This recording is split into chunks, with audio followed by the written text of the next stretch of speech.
किताब शहीद जसवंत सिंह खालड़ा सोच संघर्ष ते शहादत। लेखक सरदार अजमेर सिंह। आवाज़ भाई गुरजंट सिंह। भाग 12वां। बाबा गुरबचन सिंह माणोचाल दे परिवार ते रिश्तेदारां उत्ते जुल्मां दी हौलनाक विथया। सरकारी जबर दे सन्मुख औरतां दे अधिकारां दी गल अते पट्टी दा चर्चित कांड जदों मुर्दा लाश बोल उठी। वाहिगुरू जी का खालसा वाहिगुरू जी की फतेह। बाबा गुरबचन सिंह माणोचाल दे परिवार ते रिश्तेदारां उत्ते जुल्मां दी हौलनाक विथया। पुलिस ने माझे विच खास करके तरन ताਰਨ ਦੇ ਖੇਤਰ ਵਿੱਚ ਕੁਝ ਚੋਣਵੇਂ ਖਾੜਕੂ ਆਗੂਆਂ ਦੇ ਪਰਿਵਾਰਾਂ ਦੇ ਮੈਂਬਰਾਂ ਤੇ ਉਹਨਾਂ ਦੇ ਰਿਸ਼ਤੇਦਾਰਾਂ ਉੱਤੇ ਕਹਿਰ ਢਾਉਣਾ ਸ਼ੁਰੂ ਕਰ ਦਿੱਤਾ ਸੀ। ਭਾਈ ਜਸਵੰਤ ਸਿੰਘ ਨੇ ਲੋਕਾਂ ਨੂੰ ਇਨ੍ਹਾਂ ਜ਼ੁਲਮਾਂ ਤੋਂ ਜਾਣੂ ਕਰਵਾਉਣ ਲਈ ਆਪਣੇ ਪੱਕੇ ਸਾਥੀਆਂ ਨਾਲ ਰਲ ਕੇ ਠੋਸ ਵੇਰਵੇ ਇਕੱਠੇ ਕਰਨ ਦੀ ਵਿਉਂਤ ਬਣਾਈ। ਉਸ ਨੇ ਨਮੂਨੇ ਦੇ ਤੌਰ ਤੇ ਬਾਬਾ ਗੁਰਬਚਨ ਸਿੰਘ ਮਾਣੋਚਾਲ ਦੇ ਪਰਿਵਾਰ ਦੇ ਮੈਂਬਰਾਂ ਤੇ ਰਿਸ਼ਤੇਦਾਰਾਂ ਉੱਤੇ ਢਾਏ ਗਏ ਜ਼ੁਲਮਾਂ ਬਾਰੇ ਠੋਸ ਤੱਥਾਂ ਤੇ ਆਧਾਰਿਤ ਰਿਪੋਰਟ ਤਿਆਰ ਕਰਨ ਦਾ ਕਾਰਜ ਆਰੰਭ ਕਰ ਦਿੱਤਾ। ਇਸ ਵਾਸਤੇ ਉਸ ਨੂੰ ਅਨੇਕਾਂ ਹੀ ਪਿੰਡਾਂ ਤੇ ਘਰਾਂ ਵਿੱਚ ਜਾਣਾ ਪਿਆ ਸੀ। ਜਿਸਮਾਨੀ ਭੱਜ ਨੱਠ ਤੋਂ ਇਲਾਵਾ ਇਸ ਵਿੱਚ ਉਸ ਨੂੰ ਪੈਰ ਪੈਰ ਤੇ ਖਤਰਿਆਂ ਦਾ ਸਾਹਮਣਾ ਕਰਨਾ ਪਿਆ। ਉਸ ਵੇਲੇ ਅਣਮਨੁੱਖੀ ਜ਼ੁਲਮਾਂ ਲਈ ਬਦਨਾਮ ਪੁਲਿਸ ਅਫਸਰਾਂ ਦਾ ਵਤੀਰਾ ਇਹ ਸੀ ਕਿ ਉਹ ਆਪਣੀਆਂ ਵਹਿਸ਼ੀ ਕਰਤੂਤਾਂ ਦੇ ਵਿਰੁੱਧ ਕੋਈ ਵੀ ਸ਼ਬਦ ਸੁਣਨ ਲਈ ਤਿਆਰ ਨਹੀਂ ਸਨ। ਇਸ ਬਾਰੇ ਖਬਰਾਂ ਦੇਣ ਤੇ ਛਾਪਣ ਵਾਲਿਆਂ ਨੂੰ ਬਖਸ਼ਿਆ ਨਹੀਂ ਜਾਂਦਾ ਸੀ। ਪੁਲਿਸ ਵਿਰੁੱਧ ਖਬਰਾਂ ਛਾਪਣ ਦੀ ਗੁਸਤਾਖੀ ਕਰਨ ਵਾਲੇ ਕੁਝ ਪੱਤਰਕਾਰ ਰਿਪੋਰਟਰ ਖੁਦ ਪੁਲਿਸ ਦੀ ਕਰੋਪੀ ਦੇ ਸ਼ਿਕਾਰ ਹੋ ਚੁੱਕੇ ਸਨ। ਉਹਨਾਂ ਨੂੰ ਘਰਾਂ ਜਾਂ ਦਫ਼ਤਰਾਂ ਚੋਂ ਚੁੱਕ ਕੇ ਲਾਪਤਾ ਕਰ ਦਿੱਤਾ ਗਿਆ ਸੀ। ਖੁਦ ਜਸਵੰਤ ਸਿੰਘ ਨੂੰ ਉਸ ਵੇਲੇ ਤੱਕ ਜਾਨੋਂ ਮਾਰਨ ਦੀਆਂ ਧਮਕੀਆਂ ਮਿਲ ਚੁੱਕੀਆਂ ਸਨ, ਪਰ ਉਸ ਨਿਰਭੈ ਯੋਧੇ ਨੇ ਆਪਣੀ ਜਾਨ ਦੀ ਕੋਈ ਪਰਵਾਹ ਨਾ ਕੀਤੀ। ਜਦੋਂ ਉਸ ਦੇ ਕਿਸੇ ਸਾਥੀ ਨੇ ਪੁਲਿਸ ਦੇ ਡਰ ਕਾਰਨ ਉਸ ਦੇ ਨਾਲ ਜਾਣ ਤੋਂ ਥੋੜੀ ਜਿਹੀ ਵੀ ਝਿਜਕ ਵਿਖਾਈ ਤਾਂ ਉਹ ਇਕੱਲਾ ਹੀ ਆਪਣਾ ਸਲੇਟੀ ਰੰਗਾ ਸਕੂਟਰ ਰਜਿਸਟਰਡ ਨੰਬਰ PB2D 5291 ਲੈ ਕੇ ਪੁਲਿਸ ਜ਼ੁਲਮਾਂ ਦੀ ਗੜ੍ਹ ਬਣੇ ਤਰਨ ਤਾਰਨ ਖੇਤਰ ਦੇ ਪਿੰਡਾਂ ਵਿੱਚ ਬੇਖੌਫ ਘੁੰਮਦਾ ਰਿਹਾ। ਉਸ ਦਹਿਸ਼ਤਜ਼ਦਾ ਮਾਹੌਲ ਵਿੱਚ ਕੱਲੀ ਜਾਨ ਵੱਲੋਂ ਪੁਲਿਸ ਦੇ ਜ਼ੁਲਮਾਂ ਬਾਰੇ ਪਿੰਡ ਪਿੰਡ ਫਿਰ ਕੇ ਲਿਖਤੀ ਵੇਰਵੇ ਇਕੱਠੇ ਕਰਨੇ ਖਾਲੀ ਹੱਥੀਂ ਖੂੰਖਾਰ ਬਘਿਆੜਾਂ ਦੇ ਘੁਰਨਿਆਂ ਵਿੱਚ ਜਾ ਵੜਨ ਵਰਗੀ ਹੀ ਗੱਲ ਸੀ। ਪਰ ਉਦੋਂ ਤੱਕ ਵਾਹਿਗੁਰੂ ਦੀ ਕਿਰਪਾ ਨਾਲ ਭਾਈ ਜਸਵੰਤ ਸਿੰਘ ਮੌਤ ਦੇ ਭੈ ਤੋਂ ਪੂਰੀ ਤਰ੍ਹਾਂ ਮੁਕਤ ਹੋ ਚੁੱਕਾ ਸੀ। ਉਹ ਪੁਲਿਸ ਦੀ ਦਰਿੰਦਗੀ ਦੇ ਸ਼ਿਕਾਰ ਹੋਏ ਪਰਿਵਾਰਾਂ ਕੋਲ ਖੁਦ ਚੱਲ ਕੇ ਗਿਆ। ਉਹਨਾਂ ਦੇ ਮੂੰਹੋਂ ਉਹਨਾਂ ਦੇ ਦੁੱਖਾਂ ਦੀ ਦਰਦਨਾਕ ਵਿਥਿਆ ਸੁਣੀ, ਜਿਸ ਨੂੰ ਸੁਣ ਕੇ ਉਸ ਦਾ ਮਨ ਲਗਾਤਾਰ ਵਿਆਕੁਲ ਹੁੰਦਾ ਰਿਹਾ। ਉਹ ਸਾਰੇ ਵੇਰਵੇ ਨਾਲੋਂ ਨਾਲ ਆਪਣੀ ਡਾਇਰੀ ਵਿੱਚ ਲਿਖਦਾ ਰਿਹਾ। ਅਖੀਰ ਵਿੱਚ ਇਹਨਾਂ ਦੇ ਆਧਾਰ ਤੇ ਉਸ ਨੇ ਭਰਵੀਂ ਰਿਪੋਰਟ ਤਿਆਰ ਕੀਤੀ, ਜਿਸ ਵਿੱਚੋਂ ਪੁਲਿਸ ਦੇ ਜ਼ੁਲਮਾਂ ਦੀ ਅੱਗੇ ਦਿੱਤੀ ਹੌਲਨਾਕ ਤਸਵੀਰ ਉਘੜਦੀ ਹੈ। 2 ਅਗਸਤ 1992 ਨੂੰ ਨੌਸ਼ਹਿਰਾ ਪਨੂਆ ਪਿੰਡ ਬਾਬਾ ਗੁਰਬਚਨ ਸਿੰਘ ਮਾਣੋਚਾਲ ਦੇ ਪਿਤਾ ਸਰਦਾਰ ਆਤਮਾ ਸਿੰਘ ਦੇ ਘਰੋਂ ਉਸ ਦੇ ਪੁੱਤਰ ਨਰਵੈਲ ਸਿੰਘ ਮਾਣੋਚਾਲ ਦਾ ਭਰਾ ਨੂੰ ਪੁਲਿਸ ਫੜ ਕੇ ਲੈ ਗਈ। ਚੌਂਕੀ ਇੰਚਾਰਜ ਇੰਦਰਜੀਤ ਸਿੰਘ ਖੁਦ ਉਸ ਨੂੰ ਲੈ ਕੇ ਚੌਂਕੀ ਗਿਆ ਸੀ। ਉੱਥੋਂ ਉਸ ਨੂੰ CIA ਸਟਾਫ ਤਰਨ ਤਾਰਨ ਖੜਿਆ ਗਿਆ। 1 ਹਫ਼ਤੇ ਦੀ ਕੁੱਟਮਾਰ ਤੋਂ ਬਾਅਦ ਉਸ ਨੂੰ ਫਿਰ ਚੌਂਕੀ ਨੌਸ਼ਹਿਰਾ ਪਨੂਆ ਲਿਆਂਦਾ ਗਿਆ। ਉਹ ਤੁਰਨ ਫਿਰਨ ਖਣੋਂ ਆਤਰ ਅਸਮਰੱਥ ਸੀ। 8 ਦਿਨਾਂ ਬਾਅਦ 10 ਅਗਸਤ ਨੂੰ ਆਤਮਾ ਸਿੰਘ ਨੂੰ ਵੀ ਘਰੋਂ ਗ੍ਰਿਫਤਾਰ ਕਰ ਲਿਆ ਗਿਆ। ਨਾਲ ਹੀ ਬਾਬਾ ਮਾਣੋਚਾਲ ਦੀ ਮਾਤਾ ਗੁਰਮੇਜ ਕੌਰ ਅਤੇ ਮਾਣੋਚਾਲ ਦੇ ਇੱਕ ਹੋਰ ਭਰਾ ਤਰਲੋਚਨ ਸਿੰਘ ਦੀ ਪਤਨੀ ਕਸ਼ਮੀਰ ਕੌਰ ਨੂੰ ਵੀ ਪੁਲਿਸ ਨੇ ਫੜ ਲਿਆ। ਕਸ਼ਮੀਰ ਕੌਰ ਨੂੰ ਬਿਮਾਰ ਹੋਣ ਕਰਕੇ ਅਗਲੇ ਦਿਨ ਛੱਡ ਦਿੱਤਾ ਗਿਆ। ਫਿਰ 11 ਅਗਸਤ ਨੂੰ ਨਰਵੈਲ ਸਿੰਘ, ਆਤਮਾ ਸਿੰਘ ਤੇ ਗੁਰਮੇਜ ਕੌਰ ਨੂੰ ਸਰਹਾਲੀ ਥਾਣੇ ਲਿਆਂਦਾ ਗਿਆ। ਇੱਥੇ ਮਾਣੋਚਾਲ ਦੀ ਭੈਣ ਬਲਜੀਤ ਕੌਰ ਨੂੰ ਬ੍ਰਹਮਪੁਰੇ ਪਿੰਡ ਤੋਂ ਫੜ ਕੇ ਲੈ ਆਂਦਾ ਗਿਆ ਅਤੇ ਪਿੰਡ ਮਾਣੋਚਾਲ ਤੋਂ ਬਾਬਾ ਮਾਣੋਚਾਲ ਦੇ ਚਚੇਰੇ ਭਰਾ ਬਲਵਿੰਦਰ ਸਿੰਘ ਦੀ ਪਤਨੀ ਗੁਰਮੀਤ ਕੌਰ ਨੂੰ ਵੀ ਲੈ ਆਂਦਾ ਗਿਆ। ਪੰਜਾਂ ਨੂੰ ਇਕੱਠਿਆਂ ਵੈਰੋਵਾਲ ਥਾਣੇ ਖੜਿਆ ਗਿਆ। 17 ਅਗਸਤ ਨੂੰ ਚੰਡੀਗੜ੍ਹ ਦੇ ਇੱਕ ਪ੍ਰੋਫੈਸਰ ਸਰੂਪ ਸਿੰਘ ਦੀ ਸਿਫਾਰਿਸ਼ ਤੇ ਜਨਾਨੀਆਂ ਨੂੰ ਛੱਡ ਦਿੱਤਾ ਗਿਆ। 20 ਅਗਸਤ ਨੂੰ DSP ਗੁਰਮੀਤ ਸਿੰਘ ਨਰਵੈਲ ਸਿੰਘ ਨੂੰ ਤਰਨਤਾਰਨ CIA ਸਟਾਫ ਵਿੱਚ ਲੈ ਆਇਆ। ਆਤਮਾ ਸਿੰਘ ਨੂੰ ਉਸੇ ਦਿਨ ਪੁਲਿਸ ਚੌਂਕੀ ਚੋਹਲਾ ਸਾਹਿਬ ਭੇਜ ਦਿੱਤਾ ਗਿਆ। 9 ਸਤੰਬਰ 1992 ਨੂੰ ਪੁਲਿਸ ਨੇ ਇੱਕ ਬਿਆਨ ਜਾਰੀ ਕੀਤਾ ਕਿ ਨਰਵੈਲ ਸਿੰਘ ਤਰਨਤਾਰਨ ਹਰੀਕੇ ਰੋਡ ਉੱਪਰ ਸਰਹਾਲੀ ਲਾਗੇ ਖਾਰੇ ਦੇ ਪੁਲ ਤੇ ਇੱਕ ਪੁਲਿਸ ਮੁਕਾਬਲੇ ਵਿੱਚ ਮਾਰਿਆ ਗਿਆ ਹੈ। ਇਹ ਇਸ ਕਾਂਡ ਦੀ ਪਹਿਲੀ ਮੌਤ ਸੀ। ਇਸੇ ਦਿਨ ਆਤਮਾ ਸਿੰਘ ਨੂੰ ਚੋਹਲਾ ਸਾਹਿਬ ਤੋਂ ਪੱਟੀ ਥਾਣੇ ਵਿੱਚ ਭੇਜ ਦਿੱਤਾ ਗਿਆ, ਜਿੱਥੇ ਦੇਖਣ ਵਾਲਿਆਂ ਦੱਸਿਆ ਕਿ ਉਸ ਦੇ ਸਰੀਰ ਉੱਤੇ ਹੋਏ ਜ਼ਖਮਾਂ ਵਿੱਚ ਕੀੜੇ ਚੱਲ ਚੁੱਕੇ ਸਨ। ਇਸ ਤੋਂ ਬਾਅਦ ਪੁਲਿਸ ਵਾਲੇ ਇਹ ਗੱਲਾਂ ਕਰਦੇ ਸੁਣੇ ਗਏ ਸਨ ਕਿ ਉਸ ਨੂੰ ਗਲੀ ਸੜੀ ਹਾਲਤ ਵਿੱਚ ਦਰਿਆ ਵਿੱਚ ਰੋੜ ਦਿੱਤਾ ਗਿਆ ਸੀ। ਪਰ ਇੱਕ ਅਖਬਾਰ ਨੇ ਇਹ ਕਿਹਾ ਕਿ ਪੁਲਿਸ ਨੇ ਉਸ ਨੂੰ ਸਰਹਾਲੀ ਥਾਣੇ ਵਿੱਚ ਪਿੰਡ ਰੂੜੀਵਾਲ ਲਾਗੇ ਇੱਕ ਪੁਲਿਸ ਮੁਕਾਬਲੇ ਵਿੱਚ ਮਾਰਿਆ ਦੱਸਿਆ ਹੈ। ਪੁਲਿਸ ਦੇ ਰਿਕਾਰਡ ਵਿੱਚ ਕੀ ਦਰਜ ਹੈ, ਇਹ ਭੇਦ ਅਜੇ ਤੱਕ ਬਾਹਰ ਨਹੀਂ ਆਇਆ। ਇਹ ਇਸ ਕਾਂਡ ਦੀ ਦੂਜੀ ਮੌਤ ਸੀ। 9 ਸਤੰਬਰ ਨੂੰ ਇਸ ਕਾਂਡ ਦਾ ਦੂਜਾ ਪੜਾਅ ਸ਼ੁਰੂ ਹੋਇਆ। ਪਿੰਡ ਮਾਣੋਚਾਲ ਤੋਂ ਚਾਚੇ ਕਾਰਜ ਸਿੰਘ ਦੀ ਪਤਨੀ ਚਰਨ ਕੌਰ ਬਾਬਾ ਮਾਣੋਚਾਲ ਦੀ ਚਾਚੀ ਨੂੰ ਫੜ ਲਿਆ। ਦੀਨਪੁਰ ਪਿੰਡ ਤੋਂ ਮਾਸੀ ਸਵਰਨ ਕੌਰ ਪਤਨੀ ਪਿਆਰਾ ਸਿੰਘ ਨੂੰ ਚੁੱਕ ਲਿਆ ਗਿਆ। ਚਾਚਾ ਲੱਖਾ ਸਿੰਘ ਤੇ ਉਸ ਦੇ ਸਾਂਢੂ ਦੇ ਮੁੰਡੇ ਕਾਬਲ ਸਿੰਘ ਨੂੰ ਪਿੰਡ ਚੋਹਲਾ ਸਾਹਿਬ ਤੋਂ ਚੁੱਕਿਆ ਗਿਆ। ਤਾਏ ਦਇਆ ਸਿੰਘ ਦੇ ਸਹੁਰਿਆਂ ਪਿੰਡ ਸਰਹਾਲੀ ਤੋਂ ਸਾਲੇ ਦੇ 2 ਮੁੰਡੇ ਪ੍ਰਗਟ ਸਿੰਘ ਤੇ ਅਵਤਾਰ ਸਿੰਘ ਚੁੱਕ ਲਏ ਗਏ। ਪਿੰਡ ਬ੍ਰਹਮਪੁਰਾ ਤੋਂ ਭੈਣ ਦੀ ਸੱਸ ਪ੍ਰੀਤਮ ਕੌਰ, ਪਣਵਈਏ ਦੇ ਭਰਾ ਸੁਲੱਖਣ ਸਿੰਘ ਤੇ ਬਲਦੇਵ ਸਿੰਘ ਪੁੱਤਰ ਅਰਜਨ ਸਿੰਘ ਜੋ CRP ਦੇ ਰਿਟਾਇਰਡ ਮੁਲਾਜ਼ਮ ਸਨ, ਚੁੱਕ ਲਏ ਗਏ। ਸੰਗਤਪੁਰੇ ਪਿੰਡ ਤੋਂ ਮਾਸੀ ਦੀ ਧੀ ਅਮਰ ਕੌਰ ਤੇ ਉਸ ਦੀ ਸੱਸ ਗੁਰਮੇਜ ਕੌਰ ਨੂੰ ਚੁੱਕਿਆ ਗਿਆ। ਕੁੜਮ ਦੇ ਭਰਾ ਕੇਵਲ ਸਿੰਘ ਸਾਬਕਾ ਫੌਜੀ ਨੂੰ ਵੀ ਚੁੱਕ ਲਿਆ ਗਿਆ। ਮਾਣੋਚਾਲ ਦੇ ਸਹੁਰਿਆਂ ਮਲਮੋਰੀ ਤੋਂ ਉਸ ਦਾ ਸਾਲਾ ਪਿਆਰਾ ਸਿੰਘ ਸਾਬਕਾ ਫੌਜੀ ਨੂੰ ਫੜ ਲਿਆ ਗਿਆ। ਦਰਬਾਰ ਸਾਹਿਬ ਤਰਨਤਾਰਨ ਤੋਂ ਕੀਰਤਨੀਆ ਮੁਖਤਿਆਰ ਸਿੰਘ ਬਾਬਾ ਮਾਣੋਚਾਲ ਦਾ ਸਾਲਾ ਜੋ ਲੱਤਾਂ ਤੋਂ ਆਰੀ ਸੀ ਤੇ ਉਸ ਦਾ ਭਣੇਵਾਂ ਸਰਮੁਖ ਸਿੰਘ ਵੀ ਚੁੱਕ ਲਏ ਗਏ। ਮਲਮੋਰੀ ਤੋਂ ਹੀ ਸਾਲੇਹਾਰ ਸਰਬਜੀਤ ਕੌਰ ਪਤਨੀ ਅਵਤਾਰ ਸਿੰਘ ਤੇ ਸੱਸ ਚਰਨ ਕੌਰ ਨੂੰ ਵੀ ਚੁੱਕ ਲਿਆਂਦਾ। ਪਿੰਡ ਮੋਹਨਪੁਰੇ ਤੋਂ ਸਾਲੀ ਪਿਆਰ ਕੌਰ ਤੇ ਸਾਂਢੂ ਅਮਰਜੀਤ ਸਿੰਘ ਨੂੰ ਚੁੱਕ ਲਿਆ। ਨਸ਼ਹਿਰੇ ਤੋਂ ਅਮਰਜੀਤ ਸਿੰਘ ਦੀ ਭੈਣ ਤੇ ਭਣਵਈਏ ਨੂੰ ਵੀ ਚੁੱਕ ਲਿਆ। ਪਿੰਡ ਭੁੱਲਰਾਂ ਤੋਂ ਤਰਲੋਚਨ ਸਿੰਘ ਭਰਾ ਦੇ ਸਹੁਰੇ ਕੁੰਨਣ ਸਿੰਘ ਪੁੱਤਰ ਨਿਰਮਲ ਸਿੰਘ ਅਤੇ ਸਾਲੇ ਦਾਰਾ ਸਿੰਘ ਨੂੰ ਚੁੱਕ ਲਿਆਂਦਾ। ਪਿੰਡ ਖਵਾਸਪੁਰ ਤੋਂ ਭਰਾ ਤਰਲੋਚਨ ਸਿੰਘ ਦੇ ਸਾਂਢੂ ਨਿਰਮਲ ਸਿੰਘ ਸੁਪੁੱਤਰ ਸਬੇਗ ਸਿੰਘ ਅਤੇ ਬਲਦੇਵ ਸਿੰਘ ਪੁੱਤਰ ਤਾਰਾ ਸਿੰਘ ਨੂੰ ਚੁੱਕਿਆ ਗਿਆ। ਪਿੰਡ ਕਿਰਤੋਵਾਲ ਤੋਂ ਭੂਆ ਕਰਤਾਰ ਕੌਰ ਪਤਨੀ ਗੁਰਮੁਖ ਸਿੰਘ ਤੇ ਉਹਨਾਂ ਦੇ 2 ਪੁੱਤਰ ਗੁਰਨਾਮ ਸਿੰਘ ਤੇ ਸਤਨਾਮ ਸਿੰਘ ਚੁੱਕ ਲਿਆਂਦੇ। ਪਿੰਡ ਮਰਹਾਣੇ ਤੋਂ ਤਾਏ ਸੁਰਜਨ ਸਿੰਘ ਦੇ ਸਾਲੇ ਜਸਵੰਤ ਸਿੰਘ ਨੂੰ ਫੜ ਲਿਆ। ਨੁਸ਼ਹਿਰਾ ਪਨੂਆ ਤੋਂ ਨਰਵੈਲ ਸਿੰਘ ਦਾ ਸਾਂਢੂ ਜੋਗਾ ਸਿੰਘ ਫੜ ਲਿਆ। ਤਾਏ ਸੁਰਜਨ ਸਿੰਘ ਦੇ ਮੁੰਡੇ ਸੁਰਜੀਤ ਸਿੰਘ ਦਾ ਪਤਿਓਰਾ ਨਿਰਮਲ ਸਿੰਘ ਤੇ ਉਸ ਦਾ ਪੁੱਤਰ ਗੁਲਜ਼ਾਰ ਸਿੰਘ ਪਿੰਡ ਪੰਡੋਰੀ ਗੋਲਾ ਤੋਂ ਚੁੱਕ ਲਏ ਗਏ। ਪਿੰਡ ਵੇਈਪੂਈ ਤੋਂ ਭਰਾ ਬਲਵਿੰਦਰ ਸਿੰਘ ਦਾ ਸਹੁਰਾ ਅਰਜੁਨ ਸਿੰਘ ਤੇ ਉਸ ਦਾ ਭਰਾ ਲੱਖਾ ਸਿੰਘ ਫੜ ਲਿਆਂਦੇ। ਲੱਖਾ ਸਿੰਘ ਦੀ ਪਤਨੀ ਜਿੰਦਰ ਕੌਰ, ਅਰਜਨ ਸਿੰਘ ਦੀ ਪਤਨੀ ਕਰਮ ਕੌਰ ਤੇ ਬਲਵਿੰਦਰ ਸਿੰਘ ਦੀ ਪਤਨੀ ਗਿਆਨ ਕੌਰ ਵੀ ਫੜ ਲਿਆਂਦੀਆਂ। ਪਿੰਡ ਬ੍ਰਹਮਪੁਰੇ ਤੋਂ ਭੂਆ ਕੇਸਰ ਕੌਰ ਨੂੰ ਫੜ ਲਿਆਂਦਾ। ਮਾਣੋਚਾਲ ਪਿੰਡ ਤੋਂ ਸ਼ਰੀਕੇ ਚੋਂ ਭਰਾ ਅਰੂੜ ਸਿੰਘ ਸੁਪੁੱਤਰ ਪੂਰਨ ਸਿੰਘ ਫੜ ਲਿਆ। ਪਹਿਲਾਂ ਪੈਸੇ ਲੈ ਕੇ ਇੱਕ ਵਾਰ ਛੱਡ ਦਿੱਤਾ, ਪਰ ਫਿਰ ਦੁਬਾਰਾ ਪੇਸ਼ ਹੋਣ ਲਈ ਕਿਹਾ ਅਤੇ ਲੋਹੜੀ ਵਾਲੇ ਦਿਨ ਪੇਸ਼ ਹੋ ਗਿਆ, ਪਰ ਉਸ ਤੋਂ ਬਾਅਦ ਕੋਈ ਪਤਾ ਨਹੀਂ ਚੱਲਿਆ। ਪਿੰਡ ਮਾਣੋਚਾਲ ਤੋਂ ਤਾਇਆ ਕਾਮਰੇਡ ਸੁਰਜਨ ਸਿੰਘ ਫੜ ਲਿਆ ਗਿਆ, ਪਰ ਅੱਖਾਂ ਤੋਂ ਅੰਨਾ ਹੋਣ ਕਰਕੇ ਛੱਡ ਦਿੱਤਾ। ਮੱਲ ਮੋਰੀ ਤੋਂ ਸਾਲੇ ਅਵਤਾਰ ਸਿੰਘ ਦਾ ਲੜਕਾ ਸੁਰਜੀਤ ਸਿੰਘ ਫੜਿਆ। 19 ਸਤੰਬਰ 1992 ਨੂੰ ਮਾਤਾ ਗੁਰਮੇਜ ਕੌਰ ਨੂੰ ਅੰਮ੍ਰਿਤਸਰ ਦੇ ਕਟੜਾ ਸ਼ੇਰ ਸਿੰਘ ਮੁਹੱਲੇ ਤੋਂ ਕਿਸੇ ਰਿਸ਼ਤੇਦਾਰ ਦੇ ਘਰੋਂ ਚੁੱਕ ਲਿਆ ਗਿਆ।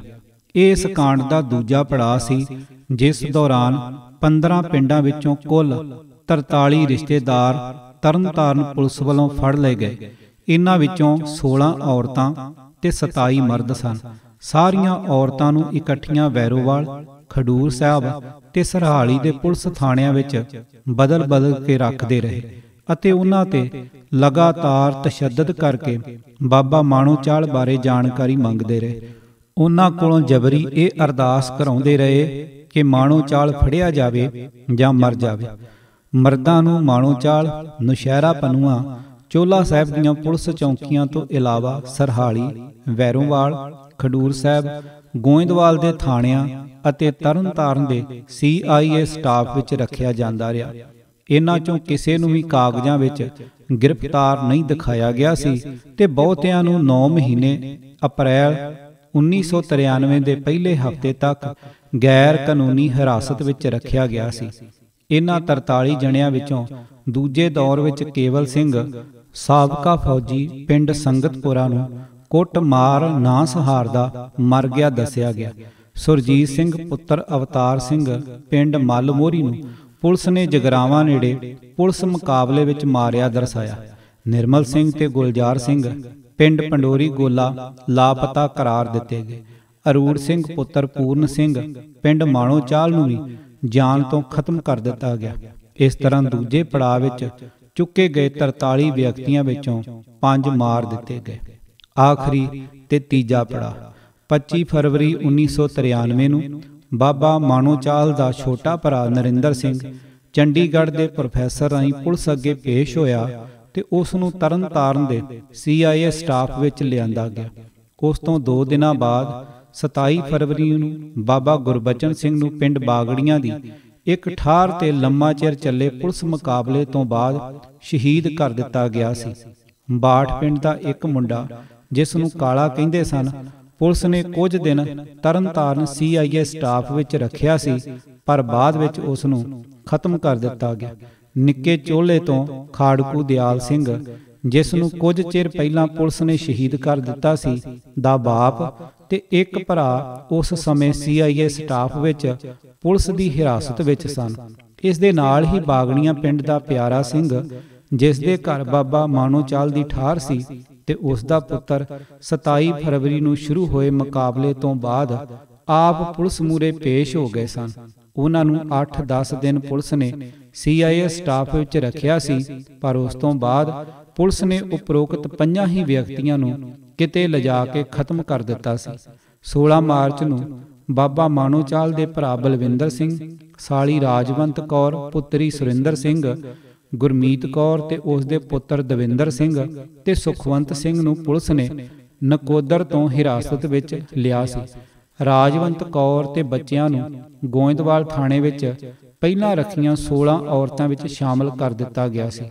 ਉੱਥੋਂ ਇਕੱਲੀ ਮਾਤਾ ਗੁਰਮੇਜ ਕੌਰ ਨੂੰ ਕੱਢ ਲਿਆ ਗਿਆ ਅਤੇ ਬਲਵਿੰਦਰ ਸਿੰਘ ਦੇ ਨਾਲ ਹੀ ਤਰਨਤਾਰਨ ਦੇ ਬਦਨਾਮ CIA ਸਟਾਫ ਵਿੱਚ ਲਿਆਂਦਾ ਗਿਆ। ਗੁਰਮੇਜ ਕੌਰ ਨੂੰ DSP ਗੁਰਮੀਤ ਸਿੰਘ ਆਪ ਲੈ ਕੇ ਆਇਆ ਸੀ। ਬਾਅਦ ਵਿੱਚ ਪੁਲਿਸ ਨੇ ਕਹਾਣੀ ਘੜੀ ਕਿ ਬਲਵਿੰਦਰ ਸਿੰਘ 29-30 ਮਾਰਚ ਦੀ ਰਾਤ ਨੂੰ ਪਿੰਡ ਕੌੜਾ ਵਧਾਣਾ, ਥਾਣਾ ਸਰਹਾਲੀ ਵਿੱਚ ਮੁਕਾਬਲੇ ਵਿੱਚ ਮਾਰਿਆ ਗਿਆ ਤੇ ਗੁਰਮੇਜ ਕੌਰ DSP ਗੁਰਮੀਤ ਸਿੰਘ ਦੇ ਘਰ ਉਸ ਦੀ ਨਿੱਜੀ ਨਿਗਰਾਨੀ ਹੇਠ ਹੈ। 1 ਅਪ੍ਰੈਲ ਨੂੰ ਸਿੱਖ ਸਟੂਡੈਂਟ ਫੈਡਰੇਸ਼ਨ ਦਾ ਇੱਕ ਆਗੂ ਨਰਿੰਦਰ ਸਿੰਘ ਪੁਲਿਸ ਨਾਲ ਇਹ ਵਾਅਦਾ ਕਰਕੇ ਹਿਰਾਸਤ ਵਿੱਚੋਂ ਛੁੱਟ ਗਿਆ ਸੀ ਕਿ ਉਹ ਮਾਣੋਚਾਲ ਦੇ ਭਰਾ ਤਰਲੋਚਨ ਸਿੰਘ ਨੂੰ 1 ਹਫ਼ਤੇ ਵਿੱਚ ਪੇਸ਼ ਕਰ ਦੇਵੇਗਾ। 11 ਅਪ੍ਰੈਲ ਨੂੰ ਤਰਲੋਚਨ ਸਿੰਘ ਨੂੰ ਚੰਡੀਗੜ੍ਹ ਦੇ ਪ੍ਰੋਫੈਸਰ ਰਾਹੀਂ ਪੇਸ਼ ਕਰ ਦਿੱਤਾ ਗਿਆ ਸੀ। ਉਸ ਨੂੰ CIA ਸਟਾਫ ਵਾਲਾ ਇੰਸਪੈਕਟਰ ਰਾਮਨਾਥ ਆਪਣੇ ਨਾਲ ਲੈ ਗਿਆ ਸੀ। 12-13 ਦਿਨ ਤਰਲੋਚਨ ਸਿੰਘ ਉੱਤੇ CIA ਸਟਾਫ ਵਿੱਚ ਰੱਖ ਕੇ ਘੋਰ ਤਸ਼ੱਦਦ ਕੀਤਾ ਗਿਆ। ਫਿਰ ਪੁਲਿਸ ਨੇ ਮਈ ਦੇ ਪਹਿਲੇ ਹਫ਼ਤੇ ਇਹ ਕਹਾਣੀ ਘੜੀ ਕਿ ਤਰਲੋਚਨ ਸਿੰਘ ਨੂੰ ਮਹਿਤਾ ਚੌਂਕ ਲਾਗੇ ਇੱਕ ਟਰੱਕ 'ਚੋਂ ਹਥਿਆਰ ਸੁੱਟਦਾ ਦੇਖਿਆ ਗਿਆ। ਤਰਲੋਚਨ ਸਿੰਘ ਦੀ ਨਿਸ਼ਾਨਦੇਹੀ ਤੇ ਪੁਲਿਸ ਨੇ ਇੱਕ LP ਟਰੱਕ ਨੰਬਰ PIJ 1530 ਬਰਾਮਦ ਕੀਤਾ ਸੀ, ਜਿਹੜਾ ਖਾੜਕੂਆਂ ਨੇ ਹਰਦਿਆਲ ਸਿੰਘ ਤਰਸਿੱਕਾ ਦੇ ਨਾਂ ਤੇ ਖਰੀਦਿਆ ਸੀ। ਉਸ ਟਰੱਕ ਦਾ ਕੀ ਬਣਿਆ ਕਿਸੇ ਨੂੰ ਪਤਾ ਨਹੀਂ ਹੈ। ਇਸ ਤੀਜੇ ਪੜਾਅ ਵਿੱਚ ਬਾਬਾ ਮਾਣੋਚਾਲ ਦੀ ਬਿਰਧ ਮਾਤਾ ਗੁਰਮੇਜ ਕੌਰ ਤੇ ਭਰਾ ਬਲਵਿੰਦਰ ਸਿੰਘ ਸਮੇਤ ਕੁੱਲ 7 ਮੌਤਾਂ ਹੋਈਆਂ। ਸਰਕਾਰੀ ਜ਼ਬਰ ਦੇ ਸਨਮੁਖ ਔਰਤਾਂ ਦੇ ਅਧਿਕਾਰਾਂ ਦੀ ਗੱਲ।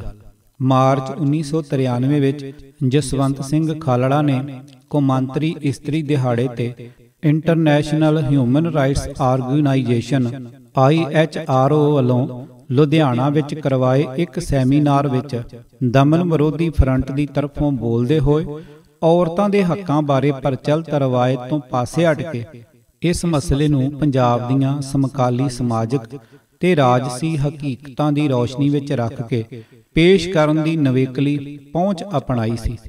ਉਸ ਨੇ ਉਸ ਤੋਂ ਪਹਿਲਾਂ ਬੋਲਣ ਵਾਲੇ ਬੁਲਾਰਿਆਂ ਦੀ ਅਸਿੱਧੇ ਤਰੀਕੇ ਨਾਲ ਆਲੋਚਨਾ ਕਰਦੇ ਹੋਏ ਕਿਹਾ ਸੀ ਕਿ ਔਰਤਾਂ ਦੇ ਅਧਿਕਾਰਾਂ ਬਾਰੇ ਚਰਚਾ ਕਰਦਿਆਂ ਆਮ ਤੌਰ ਤੇ ਨਿੱਕੀਆਂ-ਨਿੱਕੀਆਂ ਗੱਲਾਂ ਵਿੱਚ ਵੱਡੀ ਗੱਲ ਭੁਲਾ ਦਿੱਤੀ ਜਾਂਦੀ ਹੈ, ਜਿਹਦੀ ਅੱਜ ਵੱਡੀ ਲੋੜ ਹੈ ਅਤੇ ਜਿਹੜਾ ਅਜੋਕੇ ਸਮੇਂ ਦਾ ਸੱਚ ਹੈ। ਭਾਈ ਖਾਲੜਾ ਨੇ ਵੱਡੀ ਗੱਲ ਦੀ ਵਿਆਖਿਆ ਕਰਦੇ ਹੋਏ ਕਿਹਾ ਸੀ ਕਿ ਦੁਨੀਆ ਵਿੱਚ ਮਨੁੱਖਤਾ ਉੱਤੇ ਜਿੰਨਾ ਵੀ ਜ਼ਬਰ ਹੁੰਦਾ ਹੈ, ਉਸ ਨੂੰ ਆਪਣੇ ਦਿਲ ਵਿੱਚ ਸਭ ਤੋਂ ਵੱਧ ਮਾਂ ਮਹਿਸੂਸ ਕਰਦੀ ਹੈ। ਜ਼ਬਰ ਮਾਨਵਤਾ ਤੇ ਹੁੰਦਾ ਹੈ ਤੇ ਉਸ ਦੀ ਚੀਸ ਔਰਤ ਦੇ ਦਿਲ ਵਿੱਚ ਪੈਂਦੀ ਹੈ। ਉਸ ਨੇ ਕਿਹਾ ਕਿ ਅੱਜ ਪੰਜਾਬ ਵਿੱਚ ਸਾਡੀਆਂ ਮਾਵਾਂ ਕਿਹੋ ਜਿਹੇ ਜ਼ੁਲਮ ਤੇ ਦੁੱਖ ਝੱਲ ਰਹੀਆਂ ਹਨ। ਇਸ ਦੀਆਂ ਅਨੇਕਾਂ ਮਿਸਾਲਾਂ ਵਿੱਚੋਂ ਇੱਕ ਮਿਸਾਲ ਖਾੜਕੂ ਸੰਘਰਸ਼ ਦੇ ਪ੍ਰਮੁੱਖ ਆਗੂ ਬਾਬਾ ਮਾਨੋਚਾਲ, ਜਿਹੜੇ ਉਦੋਂ ਤੱਕ ਸ਼ਹੀਦ ਹੋ ਚੁੱਕੇ ਸਨ, ਦੀ ਮਾਤਾ ਗੁਰਮੇਜ ਕੌਰ ਦੀ ਹੈ, ਜਿਸ ਦੇ ਇੱਕ ਪੁੱਤਰ ਨਰਵੈਲ ਸਿੰਘ ਨੂੰ ਪੁਲਿਸ ਨੇ ਹਿਰਾਸਤ ਵਿੱਚ ਹੀ ਕੁੱਟ-ਕੁੱਟ ਕੇ ਮਾਰ ਦਿੱਤਾ ਸੀ ਅਤੇ ਜਦੋਂ ਉਸ ਦੀ ਮਾਂ ਨੂੰ ਆਪਣੇ ਪਿੰਡ ਨਸ਼ਹਿਰਾ ਪਨੂਆ ਵਿੱਚ ਪੁੱਤ ਦੀ ਮੌਤ ਦੀ ਖਬਰ ਮਿਲੀ ਸੀ ਤਾਂ ਪੁਲਿਸ ਦੀ ਦਹਿਸ਼ਤ ਦੇ ਡਰ ਕਰਕੇ ਉਸ ਨੂੰ ਆਪਣੇ ਪੁੱਤ ਦੀ ਮੌਤ ਉੱਤੇ ਰੋਣ ਲਈ ਪਿੰਡ ਵਿੱਚ ਕੋਈ ਜਗ੍ਹਾ ਨਹੀਂ ਮਿਲੀ ਸੀ। ਉਹ ਹਾਲੋਂ ਬੇਹਾਲ ਹੋਈ ਰਾਤ ਨੂੰ ਗਲੀਆਂ ਵਿੱਚ ਤੁਰੀ ਫਿਰਦੀ ਸੀ। ਸੁਬੱਬ ਨਾਲ ਉਸ ਰਾਤ ਭਾਈ ਜਸਵੰਤ ਸਿੰਘ ਉਸੇ ਪਿੰਡ ਵਿੱਚ ਆਪਣੀ ਭੈਣ ਕੋਲ ਗਿਆ ਹੋਇਆ ਸੀ। ਉਸ ਨੇ ਮਾਂ ਦੀ ਦਰਦਨਾਕ ਮਾਨਸਿਕ ਅਵਸਥਾ ਬਿਆਨ ਕਰਦਿਆਂ ਦੱਸਿਆ ਸੀ ਕਿ ਮਾਤਾ ਗੁਰਮੇਜ ਕੌਰ ਨੇ ਰਾਤ ਨੂੰ ਮੇਰੀ ਭੈਣ ਦੇ ਘਰ ਦਾ ਬੂਹਾ ਖੜਕਾਉਂਦਿਆਂ ਤਰਲੇ ਭਰੀ ਆਵਾਜ਼ ਵਿੱਚ ਕਿਹਾ ਸੀ, ਭੈਣ ਪਿੰਦੋ, ਮੈਨੂੰ ਅੰਦਰ ਵੜ ਕੇ ਰੋ ਲੈਣ ਦੇ, ਮੇਰਾ ਪੁੱਤ ਮਰਿਆ ਹੈ। ਭਾਈ ਜਸਵੰਤ ਸਿੰਘ ਦਾ ਇਹ ਗੱਲ ਸੁਣਾਉਂਦਿਆਂ ਆਪਣਾ ਵੀ ਗੱਚ ਭਰ ਆਇਆ ਸੀ। ਉਸ ਨੇ ਇਸ ਮਿਸਾਲ ਦੇ ਜ਼ਰੀਏ ਪੰਜਾਬ ਦੀਆਂ ਹਜ਼ਾਰਾਂ ਮਾਵਾਂ ਦੇ ਦਰਦ ਦੀ ਕਹਾਣੀ ਕਹਿ ਦਿੱਤੀ ਸੀ। ਉਸ ਨੇ ਭਾਵੁਕ ਹੁੰਦਿਆਂ ਕਿਹਾ ਸੀ ਕਿ ਅੱਜ ਜੇਕਰ ਔਰਤਾਂ ਦੇ ਹੱਕਾਂ ਬਾਰੇ ਗੱਲ ਕਰਨੀ ਹੈ ਤਾਂ ਸਾਨੂੰ ਸਾਡੀਆਂ ਮਾਵਾਂ ਤੇ ਭੈਣਾਂ ਉੱਤੇ ਹੋ ਰਹੇ ਇਸ ਵਹਿਸ਼ੀ ਜ਼ਬਰ ਬਾਰੇ ਚਰਚਾ ਕਰਨੀ ਚਾਹੀਦੀ ਹੈ। ਭਾਈ ਖਾਲੜਾ ਨੇ ਸਰੋਤਿਆਂ ਨੂੰ ਇਹ ਗੱਲ ਚਿਤਾਰੀ ਸੀ ਕਿ ਔਰਤ ਉੱਤੇ ਸਭ ਤੋਂ ਵੱਡਾ ਧੱਕਾ ਉਦੋਂ ਹੁੰਦਾ ਹੈ ਜਦੋਂ ਉਸ ਦੀ ਸਭ ਤੋਂ ਵੱਡੀ ਦਾਤ ਖੁੱਸਦੀ ਹੈ, ਉਸ ਦਾ ਪੁੱਤ ਖੁੱਸਦਾ ਹੈ। ਅਤੇ ਅੱਜ ਪੰਜਾਬ ਦੇ ਵਿੱਚ ਸਾਡੀਆਂ ਮਾਵਾਂ ਦੇ ਪੁੱਤ ਤੇ ਭੈਣਾਂ ਦੇ ਵੀਰ ਖੁੱਸ ਰਹੇ ਹਨ। ਸੋ ਇਸ ਦੁੱਖ ਦਾ ਦਾਰੂ ਅੱਜ ਸਾਨੂੰ ਲੱਭਣਾ ਪੈਣਾ ਹੈ। ਮਨੁੱਖੀ ਅਧਿਕਾਰਾਂ ਤੇ ਔਰਤਾਂ ਦੇ ਅਧਿਕਾਰਾਂ ਦੀ ਰਾਖੀ ਦੇ ਵਾਸਤੇ ਸਾਨੂੰ ਇਹ ਸੋਚਣਾ ਪੈਣਾ ਹੈ ਕਿ ਅੱਜ ਪੰਜਾਬ ਦੇ ਵਿੱਚ ਸਿੱਖ ਕੌਮ ਨਾਲ ਜੋ ਕੁਝ ਹੋ ਰਿਹਾ ਹੈ ਉਸ ਦਾ ਨਿਆਂਪੂਰਨ ਹੱਲ ਕੀਤਾ ਜਾਵੇ। ਅਖੀਰ ਵਿੱਚ ਭਾਈ ਖਾਲੜਾ ਨੇ ਔਰਤਾਂ ਦੇ ਅਧਿਕਾਰਾਂ ਦੇ ਪ੍ਰਸੰਗ ਵਿੱਚ ਅਕਾਲੀ ਪਾਰਟੀ ਦੇ ਕੁਝ ਆਗੂਆਂ ਦੇ ਦੋਗਲੇਪਣ ਦੀ ਤਿੱਖੀ ਪੜਚੋਲ ਕਰਦੇ ਹੋਏ ਇਹ ਅਹਿਮ ਗੱਲ ਕਹੀ ਸੀ ਕਿ ਔਰਤਾਂ ਦੀ ਤਕਦੀਰ ਸੁਧਾਰਨ ਵਾਸਤੇ ਜਿੱਥੇ ਸਾਨੂੰ ਵੈਦਿਕ ਸੰਸਕ੍ਰਿਤੀ ਤੋਂ ਖਹਿੜਾ ਛਡਾਉਣਾ ਪੈਣਾ ਹੈ, ਉੱਥੇ ਨਾਲ ਹੀ ਜੇਕਰ ਅਸੀਂ ਆਪਣਾ ਰਾਜ ਸਥਾਪਿਤ ਕਰਨ ਦੀ ਗੱਲ ਕਰਨੀ ਹੈ ਤਾਂ ਸਾਡੀਆਂ ਰਾਜਨੀਤਿਕ ਪਾਰਟੀਆਂ ਨੂੰ ਆਪਣੇ ਆਪ ਨੂੰ ਗੁਰਮਤਿ ਦੇ ਅਨੁਸਾਰ ਢਾਲਣਾ ਪੈਣਾ ਹੈ। ਪੱਟੀ ਦਾ ਚਰਚਿਤ ਕਾਂਡ ਜਦੋਂ ਮੁਰਦਾ ਲਾਸ਼ ਬੋਲ ਉੱਠੀ। 30 ਅਕਤੂਬਰ 1993 ਨੂੰ ਪੱਟੀ ਦੇ ਸਰਕਾਰੀ ਹਸਪਤਾਲ ਵਿੱਚ ਪੁਲਿਸ ਨੇ ਪੋਸਟਮਾਰਟਮ ਲਈ 4 ਲਾਸ਼ਾਂ ਲਿਆਂਦੀਆਂ ਸਨ, ਜਿਨ੍ਹਾਂ ਬਾਰੇ ਕਿਹਾ ਗਿਆ ਸੀ ਕਿ ਉਹ ਲਾਸ਼ਾਂ ਪੁਲਿਸ ਮੁਕਾਬਲੇ ਵਿੱਚ ਮਾਰੇ ਗਏ ਖਾੜਕੂਆਂ ਦੀਆਂ ਸਨ। ਉਹ ਲਾਸ਼ਾਂ ਪੋਸਟਮਾਰਟਮ ਲਈ ਮੁਰਦਾ ਘਰ ਵਿੱਚ ਰੱਖੀਆਂ ਹੋਈਆਂ ਸਨ। ਜਦੋਂ ਹਸਪਤਾਲ ਦਾ ਅਮਲਾ ਫੈਲਾ ਪੋਸਟਮਾਰਟਮ ਲਈ ਮੁਰਦਾ ਘਰ ਵਿੱਚ ਪਹੁੰਚਿਆ ਤਾਂ ਉਹ ਦੇਖ ਕੇ ਹੱਕੇ ਬੱਕੇ ਰਹਿ ਗਏ ਕਿ ਇੱਕ ਲਾਸ਼ ਦੇ ਪਹਿਲਾਂ ਬੁੱਲ ਫਰਕੇ ਫਿਰ ਮੂੰਹ ਚੋਂ ਆਵਾਜ਼ ਨਿਕਲੀ। ਉਹ ਜਿਉਂਦੀ ਲਾਸ਼ ਵਲਟੋਹਾ ਪਿੰਡ ਦੇ ਸਰਬਜੀਤ ਸਿੰਘ ਉਰਫ ਕਾਲਾ ਦੀ ਸੀ। ਉਸੇ ਹੀ ਪਿੰਡ ਦੀ ਇੱਕ ਨਰਸ ਉਸੇ ਵੇਲੇ ਹਸਪਤਾਲ ਵਿੱਚ ਡਿਊਟੀ ਦੇ ਰਹੀ ਸੀ। ਉਸ ਦਾ ਪਤੀ ਕਾਮਰੇਡ ਮਹਾਵੀਰ ਸਿੰਘ ਪਿੰਡ ਤੂਤ ਭਾਰਤੀ ਕਮਿਊਨਿਸਟ ਪਾਰਟੀ CPI ਦਾ ਅਹਿਮ ਵਰਕਰ ਸੀ। ਨਰਸ ਨੇ ਉਸੇ ਵੇਲੇ ਆਪਣੇ ਪਤੀ ਨਾਲ ਸੰਪਰਕ ਕੀਤਾ ਅਤੇ ਉਸ ਨੂੰ ਸਾਰੀ ਗੱਲ ਦੱਸੀ। ਕਾਮਰੇਡ ਮਹਾਵੀਰ ਸਿੰਘ ਨੇ ਉਸੇ ਵੇਲੇ ਅੰਮ੍ਰਿਤਸਰ ਕਾਮਰੇਡ ਸਤਪਾਲ ਡਾਂਗ ਨੂੰ ਮਸਲੇ ਦੀ ਸੂਚਨਾ ਦੇ ਦਿੱਤੀ ਅਤੇ ਉਹ ਆਪ ਫੌਰੀ ਹਸਪਤਾਲ ਪਹੁੰਚ ਗਿਆ। ਇਸੇ ਦੌਰਾਨ ਜਦੋਂ ਪੁਲਿਸ ਨੂੰ ਆਪਣੀ ਹਿਮਾਕਤ ਦਾ ਪਤਾ ਚੱਲਿਆ ਤਾਂ ਉਹਨਾਂ ਨੇ ਸਰਬਜੀਤ ਸਿੰਘ ਦੇ ਸਰੀਰ ਨੂੰ ਹਸਪਤਾਲ ਤੋਂ ਜ਼ਬਰਦਸਤੀ ਚੁੱਕ ਲਿਆ ਅਤੇ ਸ਼ਹਿਰ ਦੇ ਬਾਹਰ ਲਿਜਾ ਕੇ ਉਸ ਵਿੱਚੋਂ AK-47 ਗਨ ਦੀਆਂ ਕਈ ਗੋਲੀਆਂ ਆਰ-ਪਾਰ ਲੰਘਾ ਦਿੱਤੀਆਂ, ਜਿਸ ਨਾਲ ਉਸ ਦੇ ਉਸੇ ਵੇਲੇ ਪ੍ਰਾਣ ਨਿਕਲ ਗਏ ਸਨ। ਉਸ ਵੇਲੇ ਤੱਕ ਇਹ ਖਬਰ ਆਲੇ ਦੁਆਲੇ ਫੈਲ ਗਈ ਸੀ, ਪਰ ਪੁਲਿਸ ਨੇ ਇਸ ਗੱਲ ਦੀ ਪਰਵਾਹ ਨਾ ਕਰਦਿਆਂ ਅਨੇਕਾਂ ਲੋਕਾਂ ਦੀਆਂ ਅੱਖਾਂ ਦੇ ਸਾਹਮਣੇ ਸਰਬਜੀਤ ਸਿੰਘ ਦੀ ਮੁਰਦਾ ਲਾਸ਼ ਲਿਆ ਕੇ ਫਿਰ ਉਸੇ ਤਰ੍ਹਾਂ ਮੁਰਦਾ ਘਰ ਵਿੱਚ ਟਿਕਾ ਦਿੱਤੀ ਸੀ। ਹਸਪਤਾਲ ਦੇ ਸਾਹਮਣੇ ਜਸਵੰਤ ਸਿੰਘ ਖਾਲੜਾ ਦੇ ਇੱਕ ਨੇੜਲੇ ਸਾਥੀ ਸੁਰਿੰਦਰ ਸਿੰਘ ਘਰਿਆਲਾ ਦੀ ਆਪਣੇ ਭਰਾਵਾਂ ਨਾਲ ਸਾਂਝੀ ਦਵਾਈਆਂ ਦੀ ਦੁਕਾਨ ਸੀ। ਉਸ ਦਿਨ ਉਹ ਆਪ ਉਸ ਵੇਲੇ ਦੁਕਾਨ ਵਿੱਚ ਸੀ, ਜਿਸ ਕਰਕੇ ਉਸਨੇ ਸਾਰਾ ਕਾਂਡ ਵਾਪਰਦਾ ਦੇਖਿਆ ਸੀ। ਜਦੋਂ ਭਾਈ ਖਾਲੜਾ ਨੂੰ ਪੁਲਿਸ ਦੀ ਇਸ ਵਹਿਸ਼ਤ ਦਾ ਪਤਾ ਲੱਗਾ ਤਾਂ ਉਹ ਤੁਰੰਤ ਸਿੱਧਾ ਪੱਟੀ ਹਸਪਤਾਲ ਪਹੁੰਚ ਗਿਆ। ਉਸਨੇ ਉੱਥੋਂ ਸਾਰੀ ਜਾਣਕਾਰੀ ਹਾਸਲ ਕੀਤੀ। ਉਸਨੇ ਆਪਣੇ ਸਾਥੀ ਸੁਰਿੰਦਰ ਸਿੰਘ ਘਰਿਆਲਾ, ਜਿਹੜਾ ਕਿੱਤੇ ਵਜੋਂ ਵਕੀਲ ਸੀ, ਨੂੰ ਇਸ ਕੇਸ ਵਿੱਚ ਚਸ਼ਮਦੀਦ ਗਵਾਹ ਬਣਨ ਲਈ ਪ੍ਰੇਰਿਆ। ਉਸ ਵੇਲੇ ਪੁਲਿਸ ਦੀ ਲੋਕਾਂ ਦੇ ਮਨਾਂ ਉੱਤੇ ਇੰਨੀ ਜ਼ਿਆਦਾ ਦਹਿਸ਼ਤ ਸੀ ਕਿ ਆਮ ਤਾਂ ਕੀ ਖਾਸ ਆਦਮੀ ਵੀ ਪੁਲਿਸ ਵਿਰੁੱਧ ਗਵਾਹੀ ਦੇਣ ਦੀ ਹਿੰਮਤ ਨਹੀਂ ਰੱਖਦਾ ਸੀ।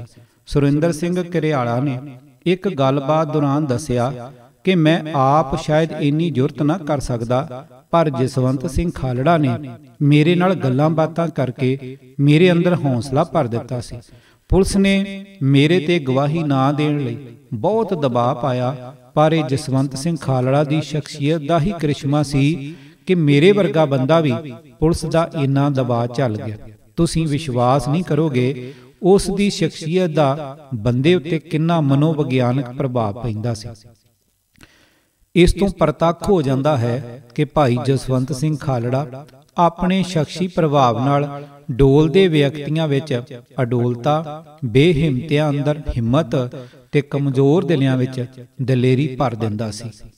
ਕਿਤਾਬ ਸ਼ਹੀਦ ਜਸਵੰਤ ਸਿੰਘ ਖਾਲੜਾ, ਸੋਚ, ਸੰਘਰਸ਼ ਤੇ ਸ਼ਹਾਦਤ, ਲੇਖਕ ਸਰਦਾਰ ਅਜਮੇਰ ਸਿੰਘ, ਆਵਾਜ਼ ਭਾਈ ਗੁਰਜੰਟ ਸਿੰਘ ਰੂਪੋਵਾਲੀ, ਭਾਗ 12ਵਾਂ। ਪੂਰੀ ਕਿਤਾਬ ਸੁਣਨ ਲਈ YouTube channel Gurjant Singh Rupowali subscribe ਕਰੋ। ਵਾਹਿਗੁਰੂ ਜੀ ਕਾ ਖਾਲਸਾ, ਵਾਹਿਗੁਰੂ ਜੀ ਕੀ ਫਤਿਹ।